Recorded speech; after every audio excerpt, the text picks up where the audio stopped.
ఈ రోజే డౌన్లోడ్ చేయండి. మీ ఫేవరెట్ షోస్ చూడండి. పల్లవి, అమ్మా, ఏంటి డల్గా ఉన్నావు? అబ్బే ఏం లేదమ్మా. అవును, నీ పెళ్లి గురించి ఇంట్లో ఏమంటున్నారు? అదే ముహూర్తాలు ఎప్పుడు పెట్టుకుందామనే టాపిక్ ఏమైనా వచ్చిందా? వాళ్ళు ముహూర్తం గురించి మాట్లాడడం లేదమ్మా. నా కన్న తల్లిదండ్రుల గురించి మాట్లాడుతున్నారు. వాళ్ళు వస్తేనే పెళ్లి అంటున్నారు. నిజానికి నువ్వే నా తల్లివని నాకు తెలుసు. కానీ ఆ విషయం చెప్పి మిమ్మల్ని బయట పెట్టి మీకు కీడు జరిగేలా చేయలేను. ఏంటి మాట్లాడావు? అదేం లేదమ్మా, ఇప్పటివరకైతే ఆ టాపిక్ గురించి ఏం రాలేదు. వాళ్ళు తీసుకురాకపోతే ఏంటి? పంతులు గారిని కలిసి మంచి ముహూర్తాలు ఎప్పుడున్నాయో చూసి డైరెక్ట్గా మీ ఇంటికొచ్చి నేనే కూర్చుంటాను. Good morning madam. ఆ ఏంటి ఈ నక్క వినయాలు? నేనేం నటించట్లేదు. గురువుని గౌరవించడం బేసిక్ సెన్స్. ఎందుకు తనని అలా అంటావు?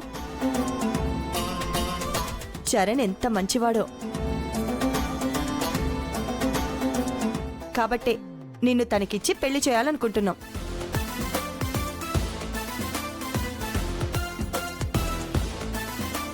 చరణ్ లాంటి వాడు దొరకటం నీ అదృష్టం.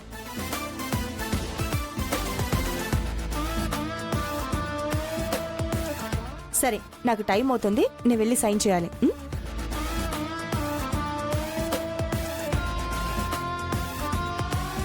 విన్నావా మేడం ఏమన్నారు? అమ్మ అంతేలే, అప్పుడప్పుడు జోక్స్ వేస్తూ ఉంటుంది. సరే, ఆవిడ జోకుని పక్కన పెట్టు గాని, మనిద్దరికి ఆవిడ త్వరగా పెళ్లి చేయాలని ఆరాటపడుతుంటే నువ్వో సిగ్గుపడిపోతే మెలికలు తిరిగిపోతున్నావేంటి? ఈ పెళ్లి జరుగుతుంది అనుకుంటున్నావా? ఎందుకు జరగదు? ఎందుకు జరుగుతుంది? ఆ పెళ్లి జరగాలంటే మీ అమ్మా నాన్న ఎవరో నువ్వు చెప్పాలి. వాళ్ళని తీసుకొచ్చి మా మమ్మీ ముందు నిలబెట్టాలి. మా మమ్మీ 1 మంతే గారికి టైం ఇచ్చింది. అప్పట్లోగా వాళ్ళని తీసుకొస్తావా మరి? 1 మంత్ అంటే 30 రోజులుంది. ఏమో, ఆ టైం కల్లా నా తల్లిదండ్రుల్ని తీసుకొస్తానేమో. ఏదేమైనా నీకు నాకు పెళ్లి జరగడం ఖాయం. నువ్వు ఫిక్స్ అయిపో, అంతా నేను చూసుకుంటాను కదా.